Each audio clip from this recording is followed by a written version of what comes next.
way too much pressure during that entire exam. They do one test every time. I don't know what they're looking for. All I know is I get an anxiety attack in the middle of the damn thing. Tell me the exact moment point A is directly over point B. I'm like,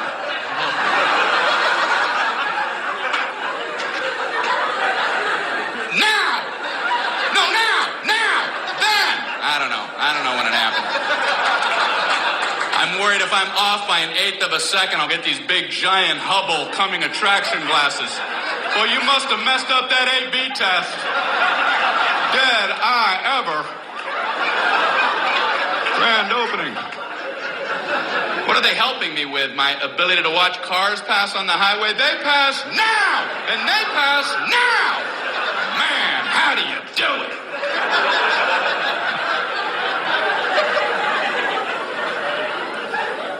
It's weird in the eye exam room. It's just him and me. It's dark in there. The door's closed. I feel strange when he pulls his chair up uncomfortably close to you.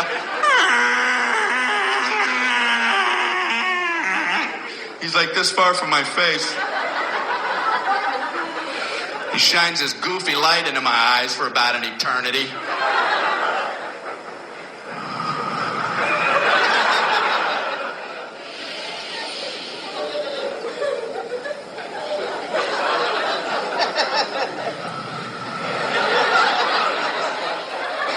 How you doing there? I'm a little uncomfortable. Can you back up a tad?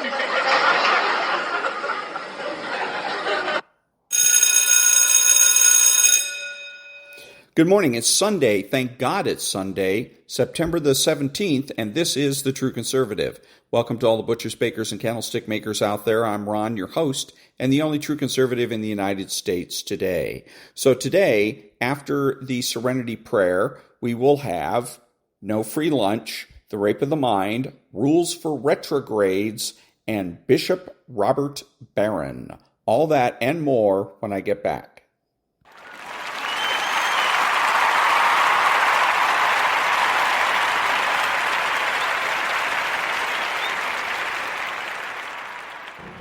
God, grant me the serenity to accept the things I cannot change, the courage to change the things I can, and the wisdom to know the difference. Amen. Thank you. And now, there's no free lunch. 250 Economic Truths by David-Bahnsen. The message from history is so blatantly obvious that free trade causes mutual prosperity while protectionism causes poverty, that it seems incredible that anybody ever thinks otherwise. There is not a single example of a country opening its borders to trade and ending up poorer. Matt Ridley. Modern political and even cultural debate around free trade does not center around its impact to the country opening its borders to it. Even free trade opponents know it will make that country richer. The controversy comes around the mutual prosperity that Ridley speaks of, which is to say the former maker of a good inside country A, the country A will now buy from country B.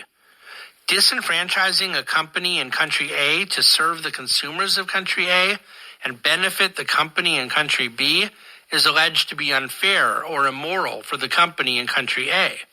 But of course, such protectionism, the notion that the consumers of this country should be hurt with higher prices in order to help a company that would otherwise lose the business, is simply moving the victim in your own country from one person to another.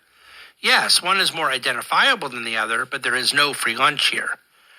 The nature of trade agreements between countries warrants ample discussion, and such discussion will be better served once participants understand that countries do not trade with each other. Companies trade with each other, presumably under the guidance of what best serves that company's needs. There are legitimate discussions around matters of national security, intellectual property, and supply chain sufficiency for health and welfare. But what cannot be denied in the most basic of senses, if we are to have an intellectually honest discussion about free trade, is that free trade causes mutual prosperity and protectionism causes poverty. To deny that is to deny the most basic reality of market function. And that was There's No Free Lunch by David-Bahnsen. Back in a minute.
Thank you. And now, the rape of the mind.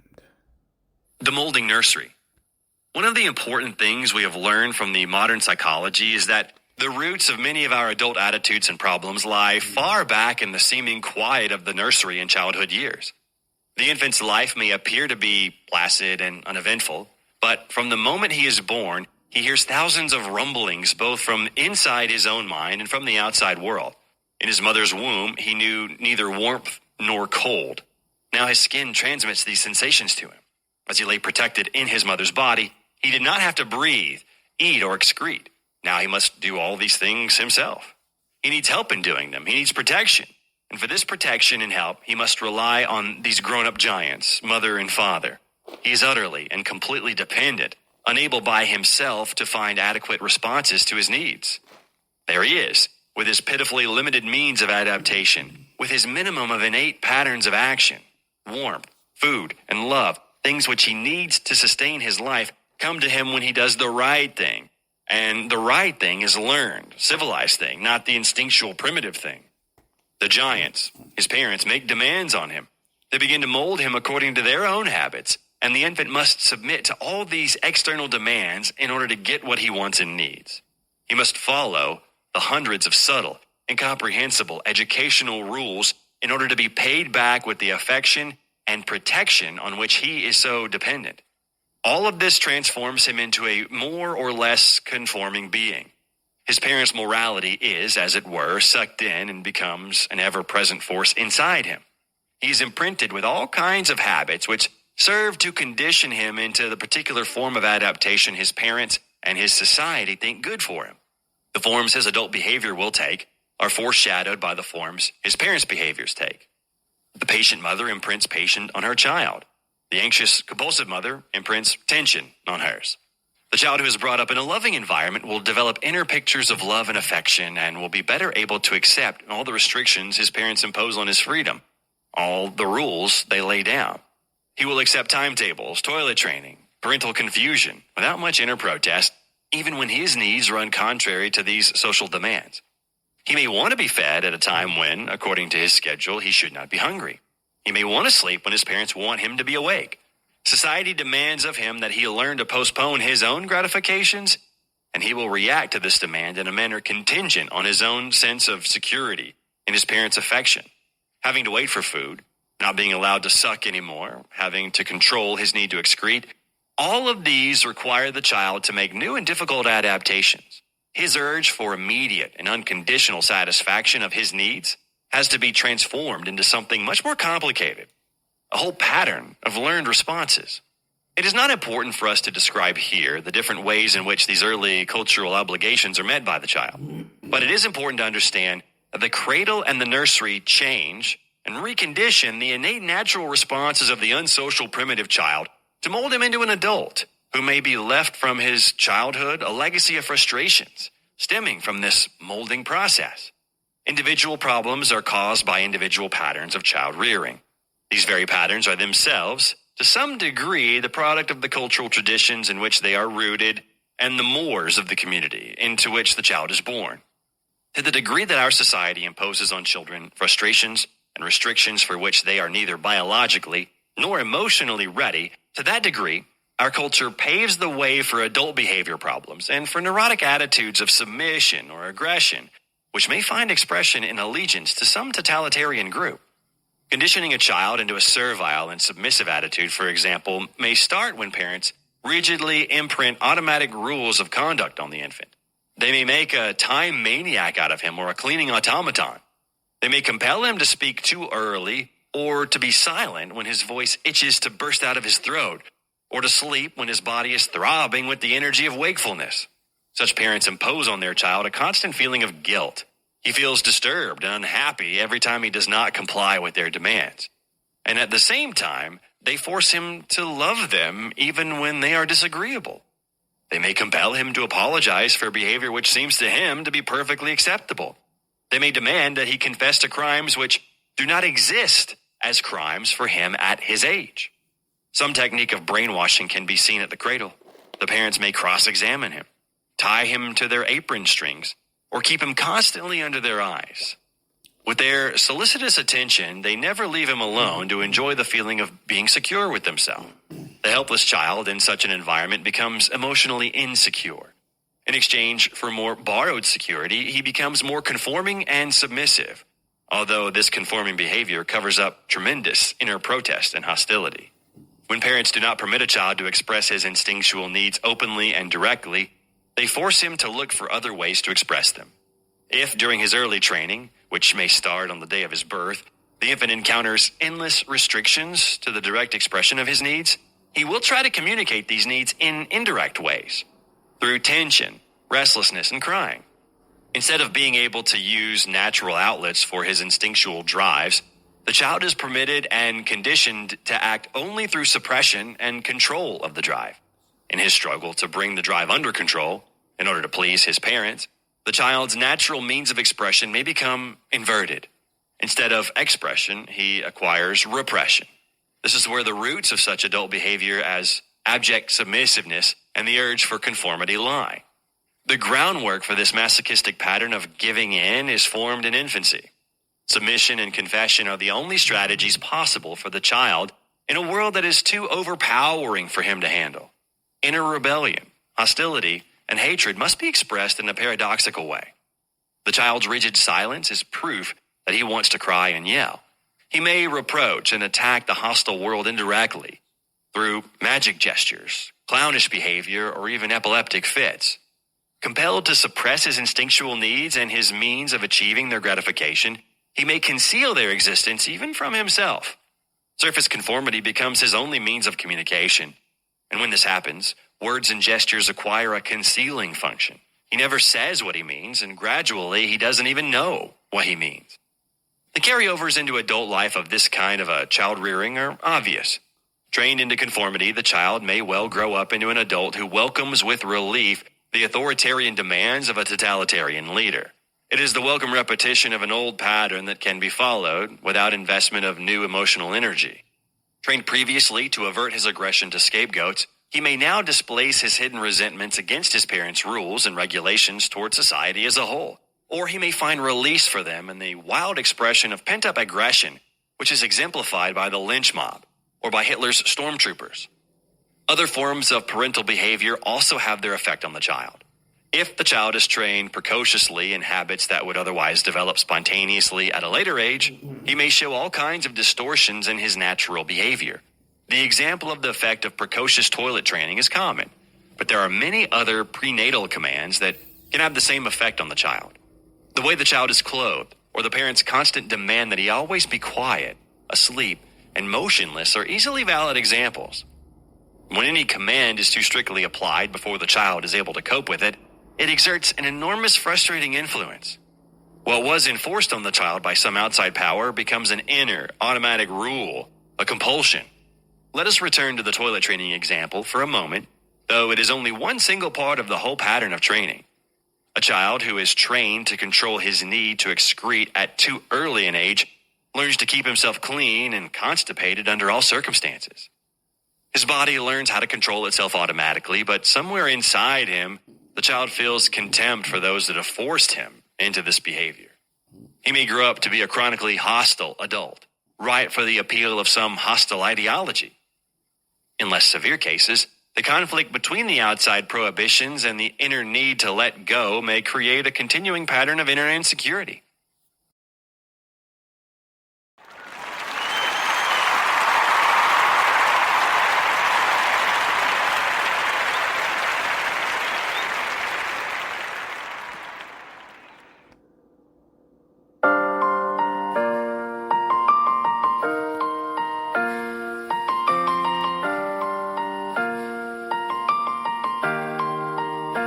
It's been a long day without you, my friend, and I'll tell you all about it when I see you again. We've come a long way from where we began.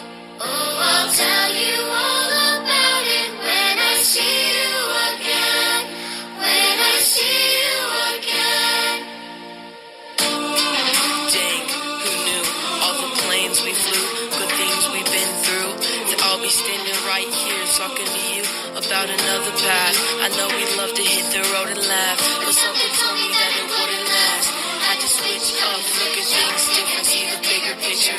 Those were the days, hard work forever pays. Now I see you in a better place. See you in a better place. How could we not talk about family when family's all that we got? Everything I went through, you were standing there by my side, and now you could be with me for the last ride. It's been a long day without you, my friend, and I'll tell you all about it when I see you again. We've come a long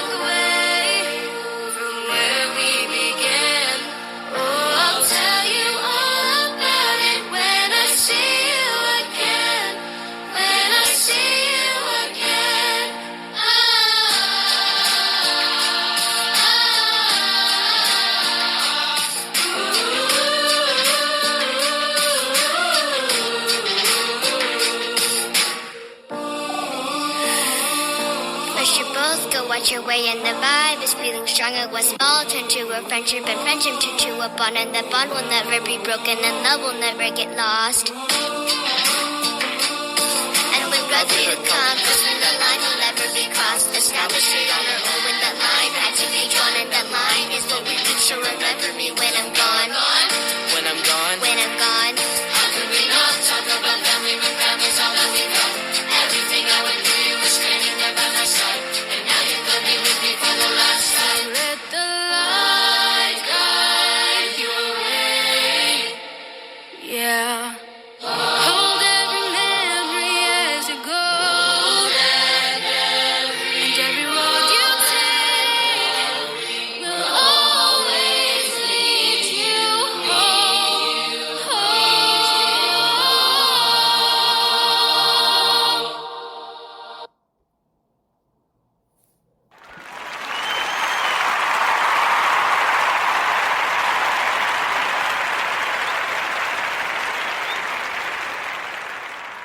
Thank you. And now we will have rules for retrogrades, 40 tactics to defeat the radical left. Rule 19. The retrograde must loudly mock the general idiocy of the moral reasoning of the 1960s, especially boomerisms involving sexuality, courtship, and family planning. Think of all the mortal dangers the radicals of that generation have normalized, popularized, and passed into the next generation through the repetition of their harmless-sounding yet fatal slogans. College students should live their lives before they meet someone. Before marriage, young people should travel and experience the world. Young people should learn by experience what they like and dislike romantically. In each of these, early and procreative marriage is clearly discouraged. Fertility is consistently handled as an inconvenience at best. Each platitude sends the clear message that marriage and family will prove to be a drag, and that life inheres in self-involvement and recreation rather than marital vocation. Additionally vested within any given boomerism, offset by a sort of weaponized ambiguity, there's always two components. A, some oblique reference to experience, which somehow supposedly contradicts axiomatic moral reasoning, as if one has to try heroin in order to know that it is mortally perilous. B, an encouragement toward sexual promiscuity or contraceptivity, carried by the boomerism's reference to experience. In other words, boomerisms express an imagined inverse correlation between life experience and monogamy. These platitudes invariably stand for the proposition that sexual purity of all sorts is an admirable ideal, well, sort of, which doesn't usually work out for most people. The retrograde's job inheres in highlighting, in private and public dialogue, that sex and procreation are indispensably linked in nature. Whenever human beings have ventured away from the procreative Christian norms of sexuality, celibacy until the wedding day, and chastity thereafter, catastrophe has devastated the population. In other words, the retrograde must deliver the message that sexual purity is not only for religious people, it is for all people interested in living a happy, fulfilling life. Not to mention, such boomerisms strongly work in the direction of the sociological phenomenon called arrested development, addressed further in the following rule, whereby a childish man is not presumed to come of age until he reaches his 30s or even his 40s. Purveyors of boomerisms obsessively remind their offspring and grandchildren that they will not tender to them any moral advice, and they'll do so just before or after tendering to their offspring or grandchildren the above bad moral advice. They make these specious claims on the ground that the youngest generation must live their own lives and find out for themselves, which is a performed, oxymoronic way of solidifying the bad advice they just gave. The retrograde must announce loudly that the sun has risen and set on this anti-virtue signaling by the ironically titled baby boomer generation. Truly, history will know them as the generation by and for the radical culture of death lobby, which manipulated statecraft, warcraft, and even witchcraft, not to mention the globalist popular culture, to turn young, fertile couples against their procreative vocation. The baby boom generation represented, historically speaking, the terminal end of a widespread culture of life throughout all of human history until roughly 1970. Upon becoming parents to young adults in the 1990s and early 2000s, boomers, liberals, moderates, and conservatives alike, customarily instructed their offspring with the deadly advice not to marry and procreate until the middling years of adulthood, wherein fertility rates have plummeted. See the next rule. Their justification for this advice usually involved acquisitive lifestyle accoutrements and existential-sounding platitudes like finding out who you really are or finding your freedom before being tied down to another person. Now, not all boomers are radicals, of course, but all of them lived and watched impotently amid the dispiriting radical 1960s takeover of Western civilization. Accordingly, there seems to be near ubiquitous generational psychic scarring from living under such a repressive, subversive regime, the boomerisms of which have by now outlived many of the boomers themselves, lasting over 2 generations. Even amongst non-radical members of the generation, boomerisms have produced a widespread generational ethos matching the tone of the militant moderates described above. Even many so-called conservative boomers, though not all, usually subscribe to the above experientialist, existentialist, libertine platitudes when it comes to dating or family planning. The retrograde can overcome these moral toxins simply by announcing to his elder relatives that he is going in a different direction, which, after all, they ought to well understand. There are countless hippie songs about just such a thing. And that was Rules for Retrogrades, Rule 19, 40 Tactics to Defeat the Radical Left by Timothy and David Gordon. Back in a minute.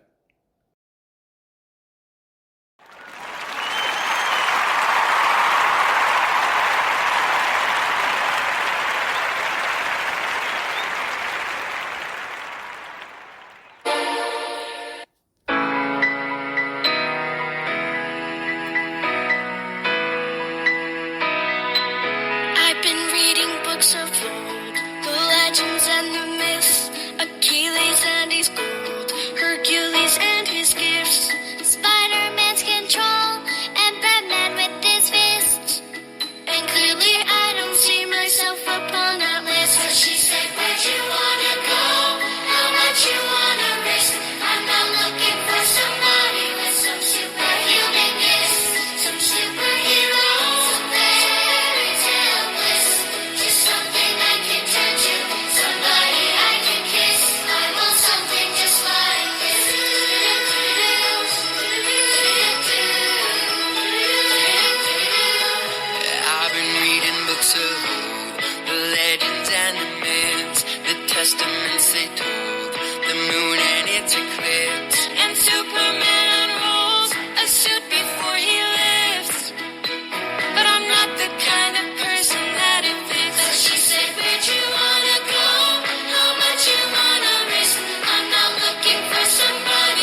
Thank you. And now, Bishop Robert Barron. Peace be with you. Friends, last week I spoke about Paul to the Romans, this great text, this marvelous text by the first great theologian of the church. And today we're reading from the very end of Romans 14. And I wonder if you could put this statement up wherever you'd see it, on your refrigerator, on your computer screen. Listen, none of us lives for oneself, and no one dies for oneself. For if we live for the Lord. And if we die for the Lord. So then, whether we live or die, we are the Lord's. I think in many ways, the whole Bible, the whole of Revelation is summed up in this statement. None of us lives for oneself. When I spoke about justification last week, I refer to that line from Paul. It's no longer I who live. It's Christ who lives in me. It's not the old self that lived for itself. That's gone. Paul considers that rubbish. It's Christ who lives in me. I belong to somebody else. It's not my mind and its prerogatives, my will and its desires, my inclinations that matter. It's what Christ is thinking and willing and acting in me. I'm not my own. And Paul says that too. You've been bought and at a price. You don't belong to yourself. Now, the reason I say this is so important for us is, can you see how everything in our culture militates against this? I think that's why Christianity is struggling in our world today. I mean, we say the opposite. No, it's your life. You decide, you choose. It's all about finding your voice, asserting your prerogatives. I mean, everywhere you listen in the culture, everywhere you look in the culture, you find the same message. You do belong to yourself, and you've had it with other people telling you what to do. But the Bible is calling for a revolution, a conversion, a metanoia. There's the word that we find in the New Testament, metanous, going beyond the mind you have. The mind we have now in our culture is clearly, I belong to myself. I am my own project. You belong to another. You know, I might have referenced this before with you, but Richard Rohr has done this work in the initiation rituals of primal peoples, and I find it very illuminating. This is across the cultures. It's around the world. There's a similarity in the way in which young men especially are initiated into manhood, into adulthood. And it always involves a kind of stripping away of the self-regarding child and moving that child into the far greater space of powers that transcend him. You know, so I might have rehearsed this with you before, but typically a young man is ripped away from his home, maybe in the middle of the night. You know, he's taken out of his sleep. He's scarified in some way. The tooth is knocked out, or his face is scarred. He's physically marked. He's initiated into the lore and history of the tribe.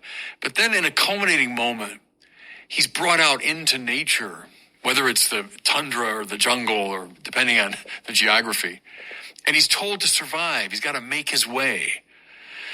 And only when, having survived this natural challenge, when he comes into contact with the power of God, only then is he to return to the tribe and function as an adult. Now, Rohr sums this up, and I want to just juxtapose it to Paul's observation here. He sums this up in these principles. The initiation ritual is meant to tell the young man, first, life is hard. Secondly, you're not that important. Thirdly, you're not in control. Fourthly, you are going to die. And finally, your life is not about you. Each one of those, even as I say them, and I've said them before, even as I say them, something is balking in me. I bet you have the same experience. Think of this now in comparison to the attitude of a child. Life is hard. Well, not for a child, right? For a child, life's easy. He's being taken care of. People are bringing him food and sheltering him and keeping him warm or cool or whatever he needs. Life isn't so hard. You're not that important. Well, not for a child. No, a child thinks he's very, very important. He seems to be the center of attention of his parents. The world does seem to revolve around him and his needs. You're not in control. I don't know. A little child just can cry or make a funny face or smile or whatever, and parents bring him what he wants. He seems to be very much in control of his life. You're going to die. Well, a little child is probably not even aware of the fact of death. Your life is not about you. Tell that to a little child. His life is all about him. That's all it's about. It's about meeting his needs and meeting his desires. And yeah, I'm the center of attention. My life's pretty easy. I seem to be in control of these people. My life's all about me. See, the very point, everybody, the very point of the initiation rituals is to shake us out of that consciousness. Because as long as you live in that little world, you're not going to be alive. You'll be permanently a child, maybe at best an adolescent. You will never, listen now, enter into the adventure of being a true human being. Because you'll be in this little well-lighted space of your own self-regard. How dull that is. I mean, understandable, yes, for a kid, but how dull that is for an adult. And that's why this initiation ritual is meant to do this painful work. You know, think of the scarification, or the knocking out of a tooth. Yeah, life is hard, and it's really salutary for you to know that in your own body, that there's a permanent reminder to you in your own flesh that life is hard, and that, in fact, you're going to die. Your life isn't about you. Rather, it's about this family and tribe to which you belong. It's about this natural world of which you are a very small part. And finally, it's about God and God's great purpose for you. Can I make bold, everybody, to say this? I think our culture right now is stuck in a kind of permanent adolescence. This excessive self-regard, self-justification, safe spaces, protecting my ego, don't tell me what to think or do. And may I say, this disaffiliation from the churches. And I know everyone's full of righteous indignation about, corruption of the church, and God knows that's true. It's been corruption from the beginning. But it is very dangerous indeed, spiritually speaking, to disaffiliate from this transcendent source of meaning to one's life. Nothing will lock you into place more disastrously than a disaffiliation from God. See, I think one way to look at this is the treasure buried in the field. That's what Paul is talking about. You don't belong to yourself. And when you discover that, that's when you begin to live for the first time. That's why you should sell everything you've got and buy that field. When you discover your moral purpose, that you're here to serve something way beyond your little ego and its needs, that's when you come to life. That's the pearl of great price.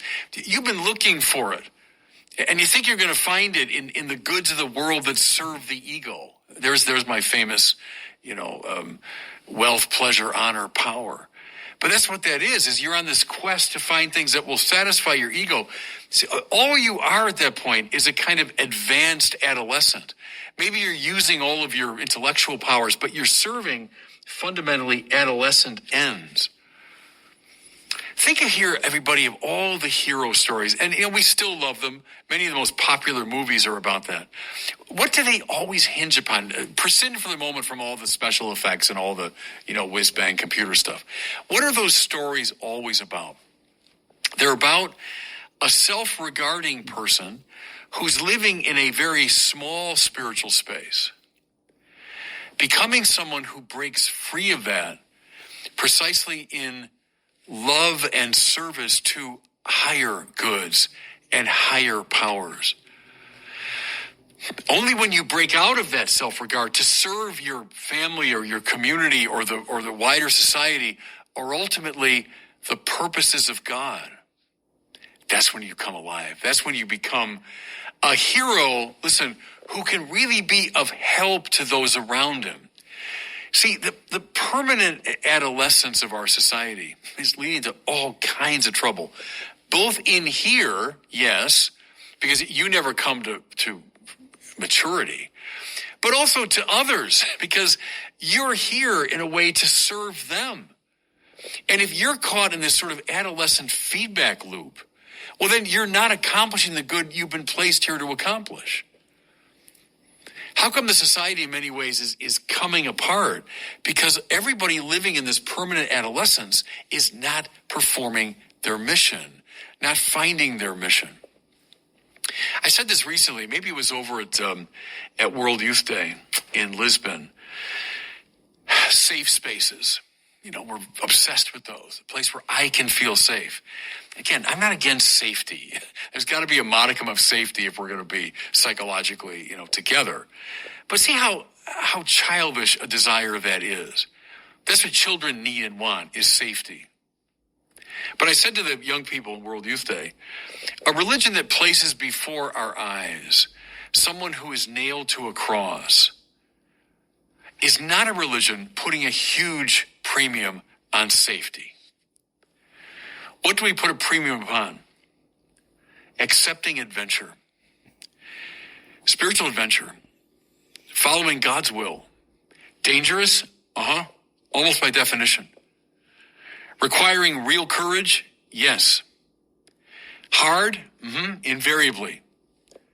Involving the fact that your life is not about you? Absolutely. The very things the initiation rituals are meant to accomplish, preparing us for the acceptance of this mission. Can I close with this? This is when I was out in California. I saw this sign. I think they were debating euthanasia or something at the time. And there was a big sign along the highway. It said this: my life, my death, my choice. That's our modern culture. Yep, that's it. It's my life, it's my death, it's my choice. Do you see, everybody, first how tiny that spiritual space is? And how repugnant it is to what we hear in Romans 14. Again, none of us lives for oneself. No one dies for oneself. For if we live for the Lord. If we die for the Lord. So then, whether we live or die, we are the Lord's. What's the Christian answer to this? It's not my life. It's not my death. And it's not my choice. I've been bought and at a price. And I belong to this higher power. Jesus Christ living his life in me. And that's an invitation to real spiritual maturity and real spiritual adventure. And God bless you. And that was Bishop Robert Barron. Back in a minute.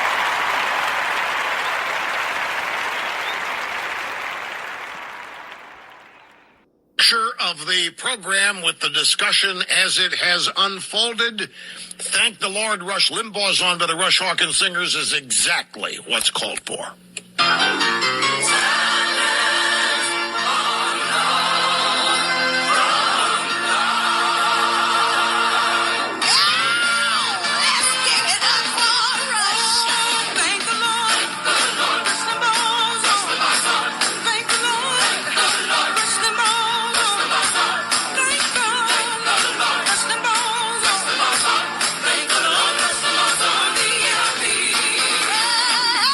Every day on the EIB.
Rush Limbaugh's On.